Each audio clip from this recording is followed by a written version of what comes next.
listening to Community Forum on KCCC 930 AM, sponsored by Eddy County, honoring God, country, and family, thriving with industry since 1889. Thank you for listening to Community Forum. My name is Jonathan Chandler. I'm the owner of KCCC 930 AM and the host of Community Forum. And with me today is somebody that I've been wanting to interview for a very long time, and I think I'll be honest, is one of the first people that reached out to me when I bought the radio station and I moved to Carlsbad, even though I'm not sure she knew who she was reaching out to. This is the first time I've ever met you in person.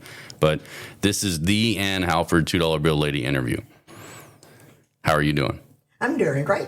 Great. I am so honored to be here. Thank you very much for inviting me into your home. You bet. Right. And you are well known in Carlsbad. Well, I seem to be. Yes, very much so. I assume you're very popular. Yeah, a lot of people know who the $2 bill lady is. Right. Do they know as Ann Halford? That's right. Right. So let's talk a little bit about, so let's ask a question. And it's not okay to ask this question, but I think when you get to a certain age, it's okay to ask a woman how old they are. All right. So I'm going to ask you, how old are you? I'm 97. 97. So what year would that mean you were born in? 29. 1929. Right. In 3 years, I will be 100. That's right. Which I hope that doesn't happen, but... You hope that doesn't happen? No, I really don't care to live to be 100. Well, I mean, looking at you and seeing how energetic you are, I think you're going to make it past 100. Oh, well, my cousin just died at 99 and a half. Oh, okay. Right, so you can beat your cousin. So you got to beat your cousin. So whenever you guys are up in heaven, you'll be like, I beat you. Right. You never know. Right. So are you a lifelong New Mexican? You could say yes. My mother came here with me when I was 9 months old. Oh, okay. So you obviously have no memory of where were you born at? Monette, Missouri. Oh, in Missouri. And they moved here 9 months. And what prompted your family to move to New Mexico? My mother had a brother that worked for the railroad, and he lived in Belen, New Mexico, which is south of Albuquerque. Right. And so she came out here to be with them. Oh, okay. And then did you take the train to Albuquerque? Do you remember if your mom took the train? Yeah, we did quite a bit. My mother drove out here in a car. We didn't come in a train then. But later, I rode the train and the bus. Okay, and so where did you end up? Did you end up growing up in Albuquerque? No. I grew up in Belen. Oh, in Belen, just south of Albuquerque. It's much smaller then than it is now. Oh, yeah, it was about 6,000. Yeah, but I mean, Valencia County, I don't know when the last time you've been in Valencia County, but it has become a massive place. Los Lunas, Belen, it's crowded down there now. Los Lunas is the place that really did grow. Yeah, it's very, very large, and the traffic is awful up there now. It's like really, really bad. Like all these people moved in and the roads have not caught up with the amount of people. It's like I have a friend that lives in Bosque Farms who I visit from time to time. Oh, uh-huh. And it's gotten crazy. It's like very, very busy. So you lived in Belen. So you graduated from Belen High School? No. No. Okay. My mother didn't want my graduation certificate to say Belen High School, because it seemed that the administration of the school was always kind of on the edge. Are we going to lose our accreditation, or what's going to happen? And so she said, I don't want your certificate to say Belen High School. So she sent me to Abilene, Texas, and my graduation certificate says Abilene Christian Academy. Okay. I was a part of Abilene Christian University. Of course, then it would have been Abilene Christian College. Right. Now it's a university. Right. So you graduated high school in Abilene? Mm-hmm. Okay. And so how many years did you spend in Abilene? 6 weeks. 6 weeks. Oh, just long enough to get that certificate so it didn't say Belen on it. That's right. Right. My mother was determined, and so that's what happened. Is that how you remember your mother? Oh, that's your telephone going off. But that's okay. We get that checked and taken care of. Let me turn it off. It's very, very common now with cell phones for them to go off during interviews all the time. It's not even a big deal. It's like so normal that it's kind of expected. Like some people, they'll put them on vibrate, right? But then they'll go off and like you'd hear the vibration on the table and stuff like that. Oh, uh-huh. It's very normal. I don't even bother editing it out anymore. It's so normal. Oh, okay. Yeah, so we're not going to edit that out. Everybody's going to know that your phone went off in the middle of the interview. Okay. But that's okay. All right. I don't know who it was, but if it's important, they'll call back. Well, I want to. So, how many phone calls do you get a day? I wonder. Oh my goodness, I don't know. I don't pay that much attention, and sometimes I don't even hear it. No, okay. My hearing is not as acute as it used to be at 97. It seems pretty good to me. You've understood everything that I've said. Well, we're one-on-one. Right. Okay. Yeah. And that helps. When you get the background noise and everything, it might get a little bit more difficult. Yeah. Church is difficult. Yeah, no, I can understand that for sure. So I want to ask a question about your mom. Your mom obviously seemed very determined, right? So she was a determined woman and wanted you to get an Abilene graduation certificate. So is that how do you remember your mother? And is that how you remember her quite a bit? Is the idea of being a very determined woman?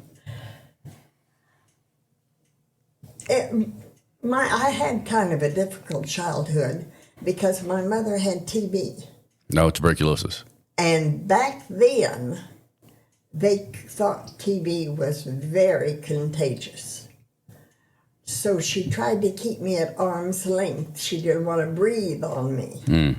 Well, as a child, that's a difficult thing. Of course, I didn't understand. I had married and had 2 children in junior high school before I realized what was wrong with my mother. Back in those days, now we're talking a long time ago, back then, children had their place. They didn't ask questions, and they weren't told anything that they didn't think was their business. I never knew how old my mother was. I never knew how she voted. Well, I picked that up, right? But she didn't tell me.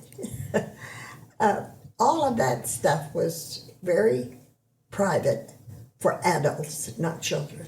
Right. So I always remember the saying when I was a kid that children are to be seen and not heard. Uh-huh. Right. And that doesn't seem to be the case anymore. No, it's not anymore. And it has its pros and cons. Right. So you said you were married and had 2 children in junior high school? I was living in Albuquerque in junior high, and my 2 children were in junior high school. Oh, okay. And my uncle came to visit me, and he was talking about old times. And he said, well, this happened when I was building on that sunroom for your mother when she had TB. I said, my mother had TB? I didn't know that. He said, well, of course you did. I said, well, of course I didn't. Right. No one ever told me. I knew that she was not well. She took me to school the first day of school in the 1st grade. She never set foot on the school grounds again, ever. Because she never had the energy. She had to make a living if we were going to eat.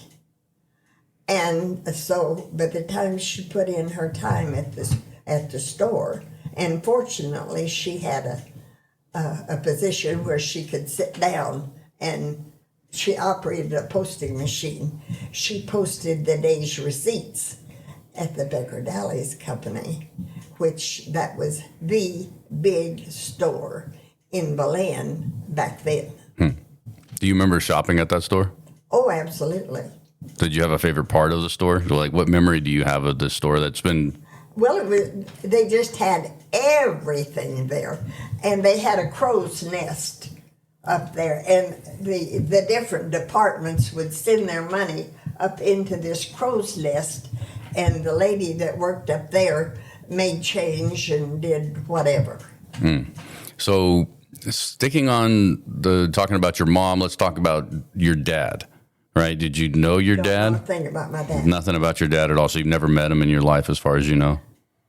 I have pictures of him holding me when I was a baby, But my mother, when she married him, she found out that he was a drinker. And my mother never said a bad word about him. She always said the same thing. Oh, he had a good heart. Your dad had a good heart. Right. Having a good heart doesn't always show up in good actions. Right. Not necessarily. Well, and evidently it wasn't too true, because my grandmother told me just how it was. Okay. And my grandmother said, and that was my mother's mother, maternal grandmother, and she said he wouldn't even give her money for maternity clothes when she was carrying you. So I don't know that he was all that good-hearted. Right. Do you have any siblings? Did you have any brothers and sisters? I have a half-sister that I was raised with. Oh, okay. My mother had a hard time with marriage. Her first marriage, they had been married just a few months, and my mother was pregnant with my sister, and he died. So my sister never saw her dad. So both you and your half-sister are kind of in similar situations when it came to the father figure that was supposed to be in your life. But then, when my sister married, she married during World War II, and she was pregnant when he went overseas, and he was killed in Germany, so there was 2 generations in a row that never saw their father. That had to be...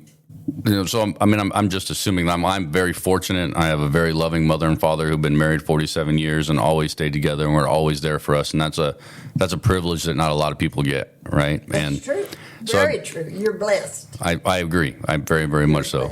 And I don't take it for granted now that I'm older, right? You can look back and see how blessed you were, especially when you talk to other people and you see everybody wasn't that blessed. We were talking about how, like, you remember the beginning of Balloon Fiesta, right? How they used to go over to your house? So low. Because they were just getting started? Oh, yeah. Right. It was the first year. Yeah, the very first year. So you and your husband, who were married 52 years before his passing, right? You guys ended up moving to Tier C. Why did you move to Tier C? Well, we had a floor covering shop in Albuquerque, and he worked on his knees. He didn't like the business part of it. He liked the installation part of it. He wanted to do it. Right. And he did the fancy designs in the flooring, in the floor covering. Yeah. Oh, he loved that. And he was good at it. Well, the problem was his knees began to give out, of course. But they wouldn't let him quit. Because he was so good at it. They'd say, hey, you put in my last kitchen. You can't move. You have to stay here because we're building another house. And he said, we're just going to have to leave town. So we had a boat, and we would pull it down to Elephant Butte. Right. And fish, and the kids water skied and all that.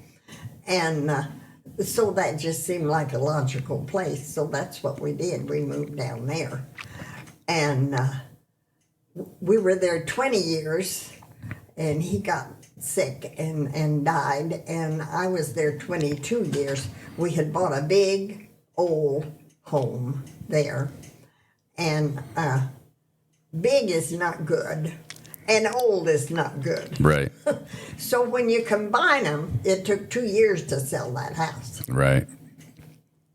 And would you believe I finally sold it to a single man?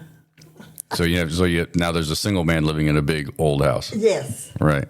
Yeah. And so you and your husband wanted to move to Carlsbad even when you lived in Tier C.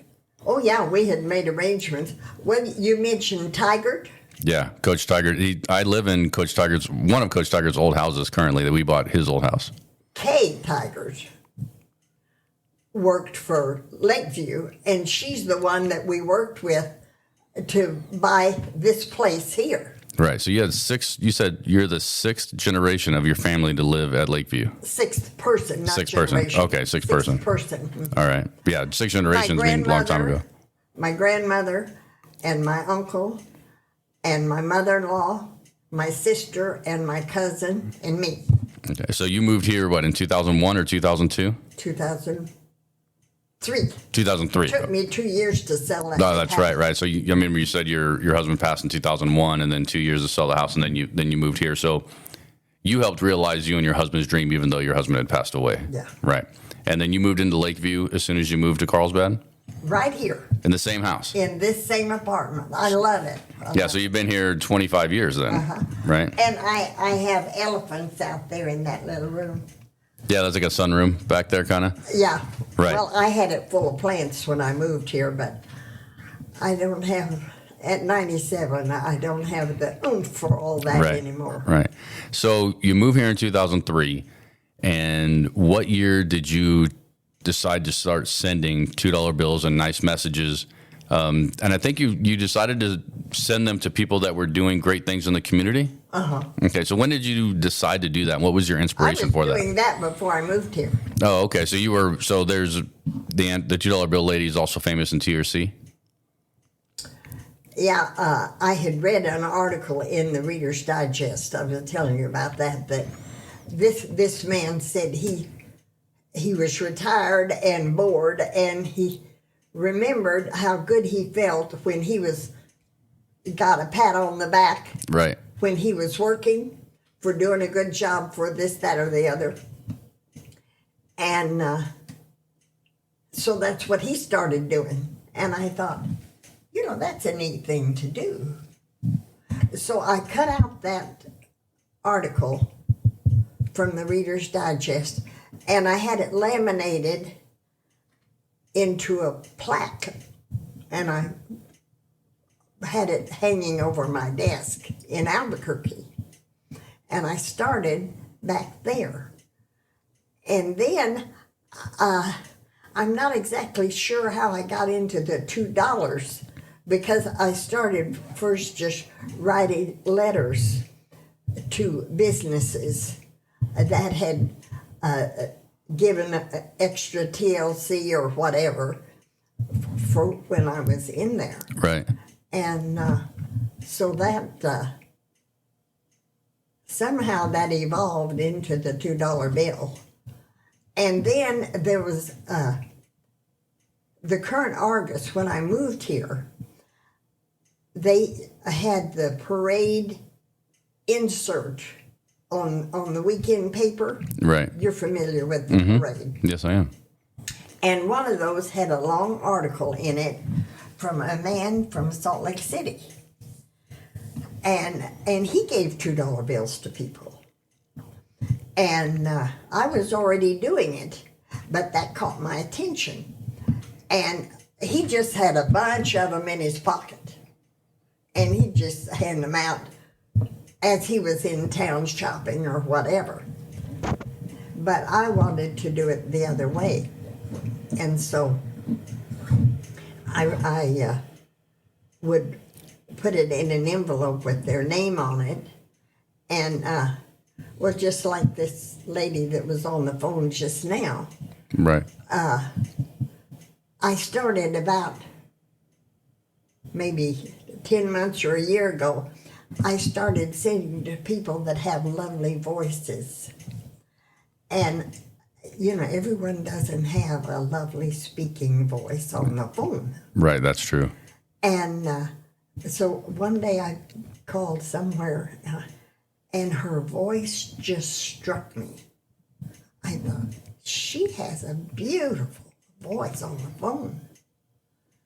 And so I told her that, and she was real shocked. She said, well, nobody ever said that before. And I said, well, it's true. Your voice is just lovely. And could you give me your name? I'd like to send you a $2 bill. And your boss's name. If you'd send me your boss's name, I'm going to compliment him for hiring you for such an important job, because you are the first impression that people get when they call this number. That's right. They get this impression. Now, she wants to help me. I can tell by her voice. She doesn't have anything else to do today but take care of my problem. That's a wonderful feeling, and you don't get it that much anymore. Right. So the $2 bills that you give to individuals, and you sent me one after I purchased the radio station, because I had an article in the Carlsbad Local about me purchasing the radio station. Right.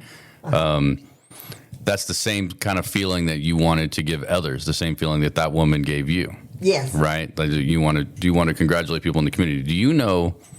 This might not be a question that you know, but do you know how many $2 bills you've given out over the years? I did at one point. Okay. The first time I was interviewed for this was a young man, and it was a very, very nice interview. And then he left, and he didn't check back with me or anything. And when I read it in the paper, I couldn't believe what it said. Because he had added all this stuff. Just took it out of the air, I guess. I don't know where he got it. Right.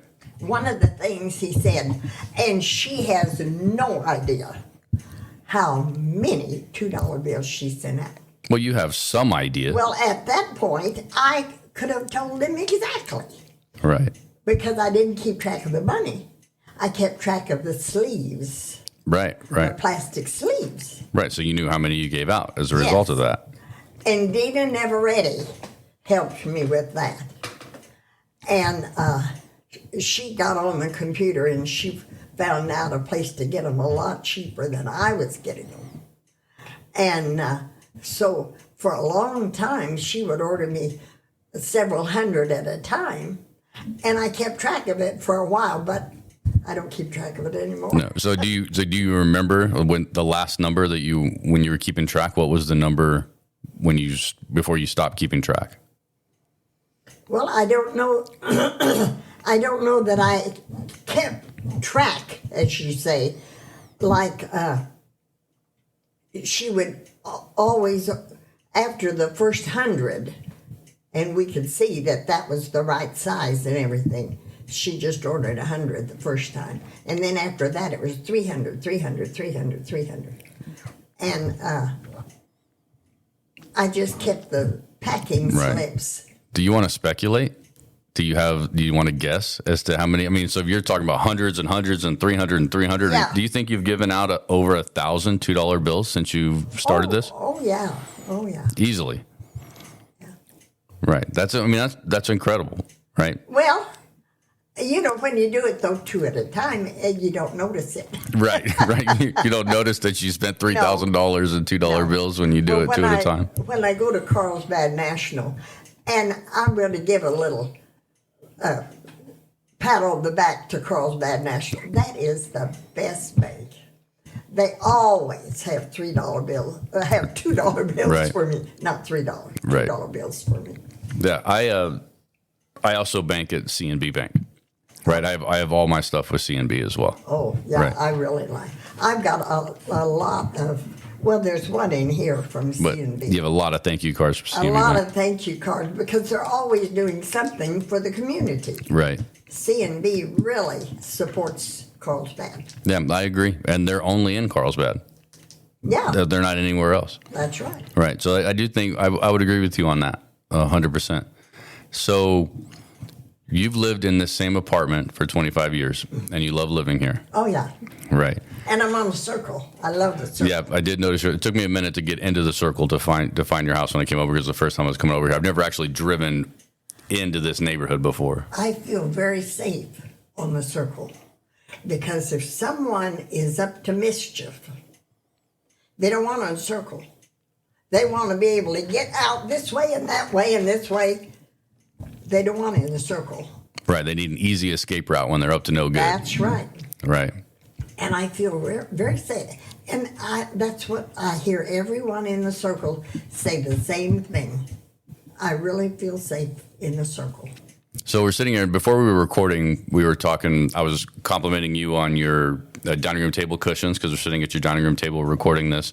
And I noticed you have elephants and zebras and tigers and a map of Africa over there. And we didn't get, you were telling me about the story. And so you said you've been to Africa a couple of times, right? And then it meant a lot to you. Oh, I left a big piece of my heart over there. Yeah. So what was it about visiting the continent of Africa that struck you in such a way? Well, when I lived in Albuquerque, I went to Montgomery Boulevard Church of Christ. Okay.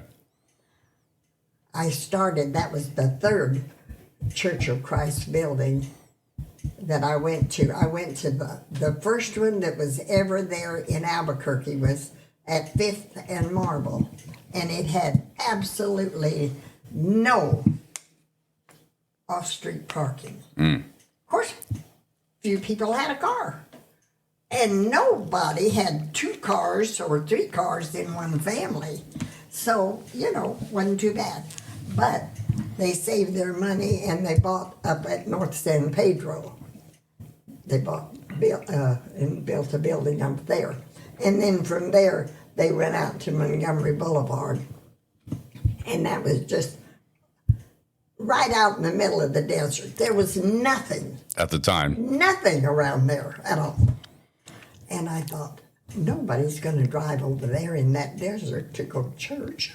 You did. But boy, did they. Yeah. Oh, yeah.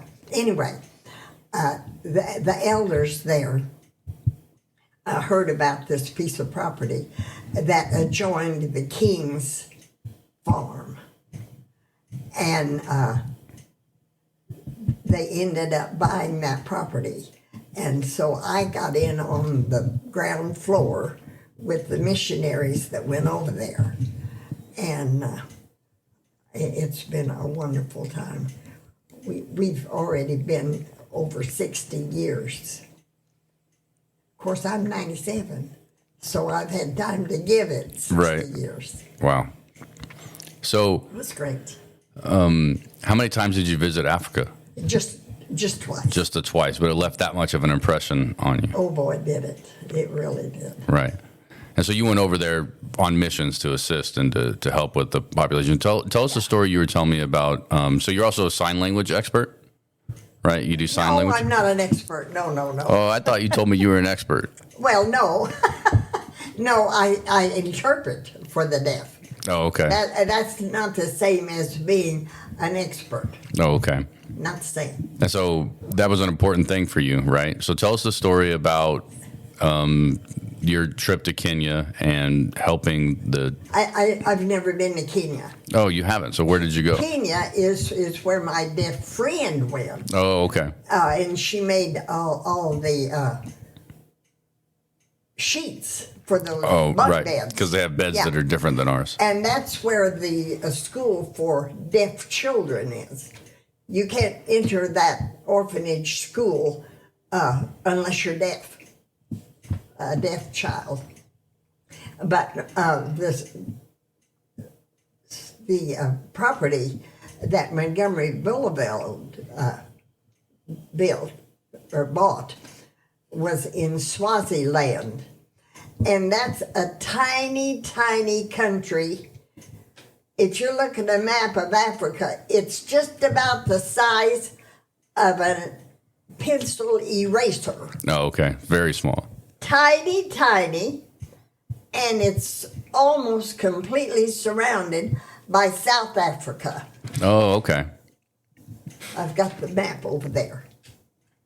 And then you can go out on the east and go into Mozambique, and the Indian Ocean is on that side. So anyway, that's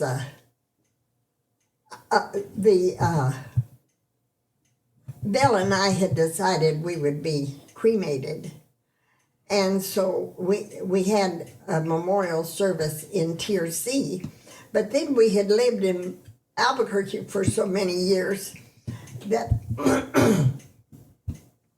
we decided we would spread our ashes in the Rose Garden up on the West Mesa in Albuquerque at that new crematorium and cemetery and all that is new since we lived there. No, okay. And So I had called an elder from Montgomery Boulevard Church of Christ and asked Joy Lee if he would speak at the scattering of Bill's ashes.